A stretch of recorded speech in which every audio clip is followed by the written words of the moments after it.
एक बार की बात है। श्याम नाम का एक लड़का एक नगर में रहता था। वह अपने जीवन से बहुत निराश था। उसकी निराशा का कारण यह था कि वह अब तक अपने जीवन में कुछ भी नहीं कर रहा था। उसके माता पिता उसे हमेशा ताना मारते रहते थे कि आपके सभी मित्र कुछ न कुछ कर रहे हैं, लेकिन आप अभी भी घर पर बैठे हो। दोस्तों के बीच भी अक्सर उसका मजाक उड़ाया जाता था। वह कहीं जाता तो लोग उससे पूछते थे कि आप क्या कर रहे हो। उसे यह बताने में भी शर्म आ रही थी कि वह कुछ नहीं कर रहा है। धीरे धीरे उसने रिश्तेदारों से मिलना जुलना भी कम कर दिया और लोगों से मिलना भी बंद कर दिया। वह ज्यादातर समय घर पर ही रहता। वह अकेला रहता और भगवान को कोसता रहता और अपनी किस्मत को दोष देता रहता। अब उसे अपना जीवन बोझ लगने लगा था। कभी कभी वह सोचता कि कब वह कुछ करने के योग्य बनेगा, और फिर वह सोचता कि जिंदा रहने से अच्छा मर जाना ही ठीक है।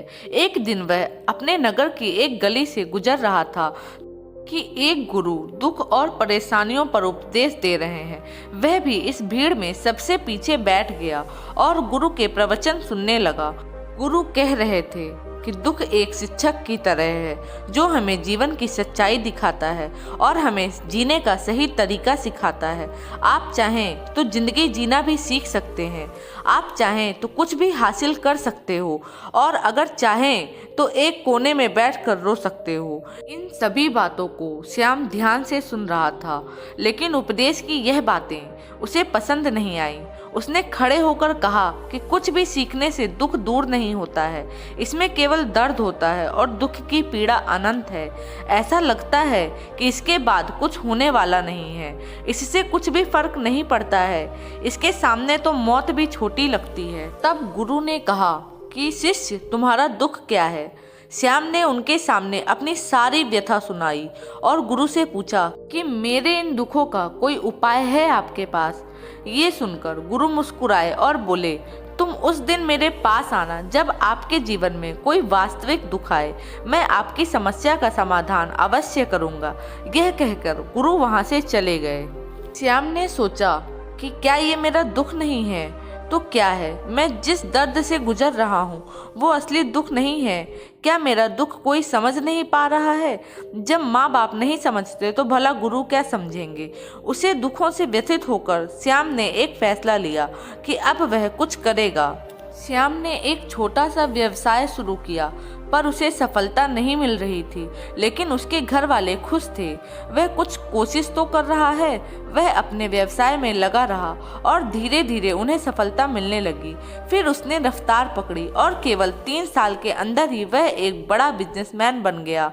अब श्याम के आसपास ऐसे कई लोग थे जो उसकी परवाह करते थे, जो उससे प्यार करते थे। अब उसके परिवार के सदस्य भी उसकी तारीफ करते करते थकते नहीं थे। दिन ब दिन उसके मित्रों की संख्या बढ़ती जा रही थी। अब वह अपनी जिंदगी से बहुत खुश था। उनके कुछ दोस्तों ने उन्हें सलाह दी, जब तुम बड़ा बिजनेसमैन बनकर इतने खुश हो तो सोचो आपको कितनी खुशी होगी अगर आप इस शहर और इस राज्य के सबसे बड़े बिजनेसमैन बन जाते हो। तो कितने लोग आपसे जुड़ना चाहेंगे, आपकी कितनी बड़ी ख्याति होगी, और स्वयं राजा भी आपसे दोस्ती करना चाहेंगे और जरूरत पड़ने पर आपसे पैसे भी उधार लेंगे। दोस्तों की यह बात श्याम के मन में बैठ गई। अब वह और पैसे कमाने की कोशिश करने लगा, लेकिन उसे यह सब बहुत ही जल्दी चाहिए था। वह समय बर्बाद नहीं करना चाहता था। वह अधिकांश समय इन चीजों को प्राप्त करने में लगाने लगा, इसलिए वह ऐसे काम करने लगा जो सही नहीं थे। उसने पैसे उधार लेना शुरू कर दिया। उसके दोस्तों से अधिक पैसे की मात्रा और अधिक मुनाफा कमाने की लालच में वह अपने माल में मिलावट करने लगा। उसने अन्य व्यापारियों के खिलाफ भी साजिश रची और उन्हें डराया धमकाया। जैसा उसके दोस्त कहते थे वैसा ही करता था। वह इन तरीकों से ज्यादा पैसा कमा रहा था, पर अब उसके जीवन में पहले जैसा चैन नहीं था। उसके मन की शांति गायब हो गई थी और वह रात को सो नहीं पाता था। वह विचारों में रहता था। वह सब कुछ पाकर भी उसे किसी चीज में सुख नहीं मिल रहा था।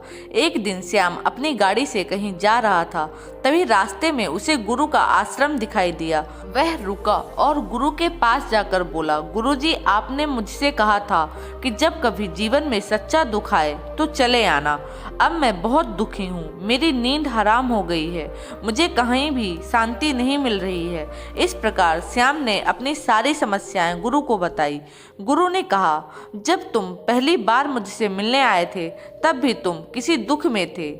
आपने उस दर्द से क्या सीखा? श्याम ने कहा कि सिर्फ सोचने और चिंता करने से कुछ नहीं होता। अपनी दृष्टि को सच करने के लिए मेहनत भी जरूरी है, और सिर्फ मेहनत करने से कुछ नहीं होता, परिणाम भी मिलना चाहिए। जब आपको लगे कि आपका लक्ष्य हासिल नहीं होने वाला है, तब राह में चाहे कितनी भी मुश्किल आ जाए, मन कितना भी निराश क्यों ना हो, अब कुछ नहीं होने वाला, तब खुद आत्मविश्वास करें, मैं जो भी कर रहा हूँ उसमें अवश्य सफल होऊंगा। लोग केवल सफल लोगों का सम्मान करते हैं, कोई कितना भी अच्छा क्यों ना हो, वह हमेशा लोगों की नजरों में बोझ बने रहते हैं। ये सब सुनकर गुरु मुस्कुराए और बोले, ये वास्तविक दुख नहीं है। आपके जीवन में जब वास्तविक दुख आए तब मेरे पास आना, मैं उसे ठीक कर दूंगा। श्याम ने जाते समय गुरु को सोने के सिक्कों से भरा घड़ा भेंट किया। घड़े को देखकर गुरु ने कहा कि यह मेरे किसी काम का नहीं है, तुम इसे उस पेड़ के नीचे गड्ढा खोदकर दबा दो। श्याम ने उस घड़े को पेड़ के नीचे दबा दिया। जैसा कि गुरु ने बताया उसने वैसा ही किया और वहां से चला गया। कुछ दिनों तक व्यापार ठीक चल रहा था, लेकिन व्यापार के गलत तरीकों के कारण धीरे धीरे उसे व्यापार में घाटा होने लगा। उसकी सारी दौलत धीरे धीरे खत्म होने लगी और एक दिन ऐसा भी आया जब उसके पास कुछ भी नहीं बचा और उस पर कर्ज का बोझ चढ़ गया था। परंतु वह निश्चिंत था, क्योंकि उसने अपना सारा कर्ज अपने दोस्तों से लिया था। उसने सोचा था कि उसके दोस्त बुरे वक्त में उसके साथ खड़े रहेंगे, लेकिन ऐसा कुछ भी नहीं हुआ। जैसे ही उसका बुरा वक्त आया, दोस्त पहले उससे कर्ज मांगने लगे और अगर उसने कर्ज नहीं लौटाया तो उन्होंने उसे जान से मारने की धमकी भी दी। उसके सभी प्रियजन और शुभचिंतक उससे दूर हो गए। उसके सभी दोस्त जो उसके साथ मस्ती किया करते थे अब उससे दूर भाग रहे थे। उसका परिवार उसकी गलतियां और कमियां गिनने लगा। उसकी सारी संपत्ति नीलाम हो गई और उसके पास कुछ भी ना बचा। जब उसने अपने पिता से मदद मांगी तो पिता ने कहा कि मेरे पास थोड़ी सी संपत्ति है, अगर मैं तुम्हें दे दूंगा तो मैं तुम्हारी माँ को क्या कहूँगा। यह संपत्ति हमारा आखिरी सहारा है। श्याम के मन में गहरा दुख छा गया। उसके आसपास कोई नहीं था जो उसके दुख को समझ सके। लोगों के इस विश्वासघात के कारण वह अंदर से टूट चुका था। वह सोचने लगा कि अब जीने का कोई मतलब नहीं है, अब मौत ही मेरा एक सहारा है। वह आत्महत्या करने के लिए पहाड़ी पर जा रहा था। तब उसे याद आया कि उसे गुरु ने कहा था कि मेरे पास आना जब तुम्हारे जीवन में वास्तविक दुख हो। श्याम गुरुजी के पास गया और अपनी सारी व्यथा सुनाई। आंखों में आंसू लिए उसने कहा कि गुरुदेव, मेरे दुख का निवारण कीजिए। तब गुरु ने कहा कि जब जीवन में असली दुख आए तब मेरे पास आना, मैं इसे जरूर ठीक करूंगा। तब श्याम ने कहा कि ये क्या है गुरुदेव, क्या ये मेरे जीवन का असली दुख नहीं है? यदि यह असली दुख नहीं है तो असली दुख क्या है गुरुदेव, आप ही बताइए। तब गुरु ने श्याम से कहा कि पहले आप मुझे यह बताओ कि आपने अपने दुख से क्या सीखा। तब श्याम ने कहा कि मैंने यह सीखा कि जो लोग हमारे जीवन में आते हैं वह हमारी सफलता और प्रगति के कारण वे हमें धोखा जरूर देंगे, क्योंकि बुरे समय में वे हमारे साथ नहीं खड़े होंगे। वे अच्छे समय में ही हमारा फायदा उठाएंगे और बुरे समय में हमें छोड़ देंगे। हमें उन लोगों पर ही भरोसा करना चाहिए जो हमारे बुरे समय में हमारे साथ खड़े रहते हैं। लेकिन ऐसे लोग बहुत कम होते हैं, लेकिन जिनके पास होते हैं उन्हें उनकी सराहना करनी चाहिए, उनका अपमान नहीं करना चाहिए, कभी भी किसी के खिलाफ साजिश नहीं रचनी चाहिए। अपना काम ईमानदारी और धैर्य से करें और कभी लालची ना बने। अपने सारे दुख दर्द और अनुभव बयान करने के बाद श्याम गुरुजी के सामने आंखों में आंसू लिए बैठ गया और कुछ देर बाद गुरु उठे और पेड़ के नीचे गड्ढा खोदा और वो घड़ा निकाला जो सोने के सिक्कों से भरा हुआ था। उसने श्याम को देकर कहा, मेरे पास तब आना जब तुम्हारे जीवन में वास्तविक दुख हो। श्याम ने अपने गुरु को धन्यवाद दिया और उसे प्रणाम करके वहां से चला गया। उसे पैसों से उसने एक छोटा सा व्यवसाय शुरू किया। अब वह छोटा व्यापारी बनकर भी खुश था। उसने पूरी लगन और ईमानदारी से कारोबार शुरू किया और जल्द ही वह अपने शहर का एक बड़ा व्यापारी बन गया। उसका जीवन सुख सुविधाओं से भर गया। लेकिन कोई कितना भी अच्छा क्यों ना हो, लेकिन जीवन में दुख आता ही है। तो श्याम के जीवन में भी दुख आया। उसके माता पिता की मृत्यु हो गई। वे दोनों एक ही दिन मर गए। श्याम अपने माता पिता से बहुत प्यार करता था, इसलिए उनके निधन से उसे गहरा सदमा लगा। उनका अंतिम संस्कार किया गया। उसने अपने माता पिता का शव जलते हुए देखा तो उसका मन बेचैन हो उठा। उसके मन में कई सवाल उठने लगे। वह घर वापस आ गया। उसने अपने माता पिता के घर और संपत्ति को देखा जिसके लिए उसके पिता हमेशा लड़ते रहे। आज वो खाली पड़ा है। जिन्होंने इसकी देखभाल की, इसके लिए लड़ने वाले इस दुनिया से चले गए। उसके पिता ने जो कुछ कमाया वह सब यहीं का यहीं रह गया। एक दिन पहले तक उसके पिता मारपीट करते थे किसी के साथ उसकी संपत्ति के लिए। आज वह खुद इस दुनिया से चले गए। उसका मन ऐसे अनेक विचारों में भटक रहा था। वह अंदर से अकेला और डरा हुआ महसूस कर रहा था। वह खाली महसूस कर रहा था। उसे लगा कि कुछ तो है, परंतु वह समझ नहीं सका। इसलिए वह गुरु के पास गया। उसे देखकर गुरु ने कहा, क्या जीवन में कोई दुख है? श्याम ने कहा, वैसे तो जीवन में कोई दुख नहीं है, सब कुछ अच्छा चल रहा है, लेकिन आज मेरे माता पिता का देहांत हो गया है। मैं इस घटना से बेहद दुखी हूँ और परेशान भी हूँ। गुरु ने कहा, इसमें दुखी होने की क्या बात है? एक दिन सबको मरना है, तुझे भी मरना है और शायद तुम कल ही मर जाओ या आज भी मर सकते हो। तब श्याम ने कहा कि क्या कह रहे हैं गुरुजी, मैं भी मर जाऊंगा, लेकिन अभी मैं जवान हूँ। गुरु ने कहा कि सभी जी रहे हैं इसी भ्रम में कि मृत्यु केवल बूढ़ों को आई है, लेकिन ऐसा नहीं है। जवान भी मर जाते हैं, बच्चे भी मर जाते हैं। मौत का उम्र से कोई लेना देना नहीं है। यह सभी को प्रभावित करता है। गुरु की यह बातें श्याम के मन में बैठ गई और वह चुपचाप चला गया। लेकिन उसका मन अभी भी बेचैन था। वह खाली महसूस कर रहा था। वह सारा दिन अपने ही बारे में सोचता रहता कि वह कौन है, वह इस दुनिया में क्यों आया है, इस जीवन का क्या लक्ष्य है। ऐसे कई सवाल उसके दिमाग में लगातार उठ रहे थे, लेकिन उन्हें अपने किसी भी सवाल का जवाब नहीं मिल रहा था और उसका दुख दिन ब दिन बढ़ता ही जा रहा था।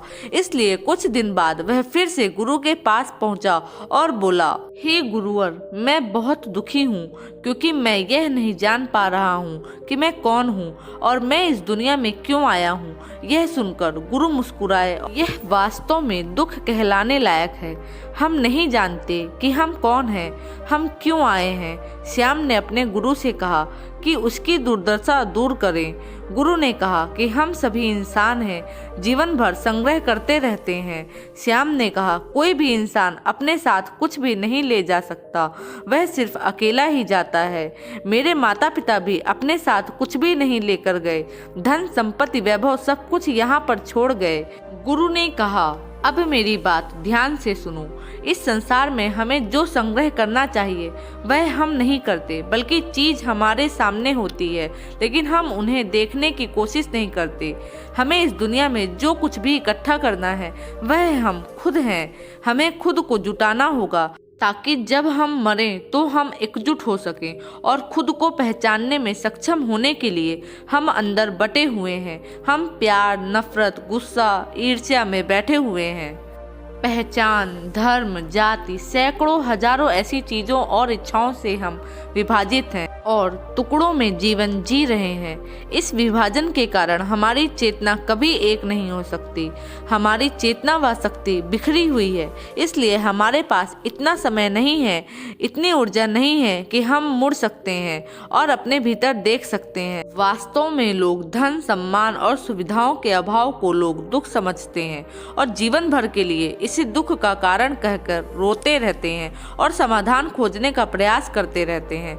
उन्हें अपना समाधान कभी नहीं मिलेगा, क्योंकि जिसे लोग दुख कहते हैं वह वास्तविक दुख नहीं है। यह सिर्फ एक आदमी की इच्छा है, उसकी इच्छा कभी पूरी नहीं होती, इसलिए व्यक्ति को कभी उसके प्रश्नों का समाधान नहीं मिलता। इसलिए इन सबसे परे यदि आप अपने दुख का परम समाधान चाहते हैं तो सबसे पहले खुद को समेटना होगा। सबसे पहले इस दुनिया से अपनी ऊर्जा वापस ले लो और इकट्ठा करो। अपने आप पर ध्यान केंद्रित करो, स्वयं पर ध्यान दो। अपने मृत्यु से पहले अपने आप को जानने की कोशिश करो, बिखरो मत। श्याम ने कहा, गुरुजी, क्या हमें संसार को छोड़ दें? हमारी सभी इच्छाओं को मार देना चाहिए? किसी से प्रेम नहीं करना चाहिए? धन संग्रह नहीं करना चाहिए? सम्मान की आशा छोड़ देनी चाहिए? गुरु ने कहा कि भावनाओं और इच्छाओं से ऐसे बिखरे हुए मनुष्य में से बाहर निकल आओ जैसे कोई पत्थर पहाड़ से अलग होकर गिरे तो जिस पर पर्वत का कोई कंट्रोल नहीं होता, सिवाय देखने या परेशान होना और कुछ खोना। ठीक वैसे ही बिखरे हुए मनुष्य की इच्छाएं बेकाबू और दर्दनाक हैं। उसका अनियंत्रित मन इच्छा करता रहता है और कल्पना करता रहता है और दुख देता रहता है। लेकिन जब एक व्यक्ति अपने मन को एकत्र करता है तो वह जो कुछ भी करता है वह उसके नियंत्रण में होता है। फिर उसकी इच्छा से इच्छाएं भी उत्पन्न होती हैं। फिर श्याम ने कहा कि आपने मेरे असली दुख का समाधान कर दिया। अब से मैं अपने आप को समेटने और खुद की तलाश करने का प्रयास करूंगा। आपका बहुत बहुत धन्यवाद। गुरु ने कहा कि मानव शरीर में बहुत ऊर्जा और शक्ति है, लेकिन यह फालतू के कामों में बटा हुआ है, बेकार की बातों में लगा हुआ है। यह एक बहुत ही शक्तिशाली मशीन की तरह है और वह बिना सोचे समझे अपनी शक्ति बर्बाद कर रहा है और बिना किसी नियंत्रण के। इसलिए इस शक्ति पर ध्यान दें, अपनी चेतना और इसे इकट्ठा करें। श्याम को अपने प्रश्नों का उत्तर मिल गया। उसने अपने गुरु को धन्यवाद दिया और चुपचाप वहां से चला गया।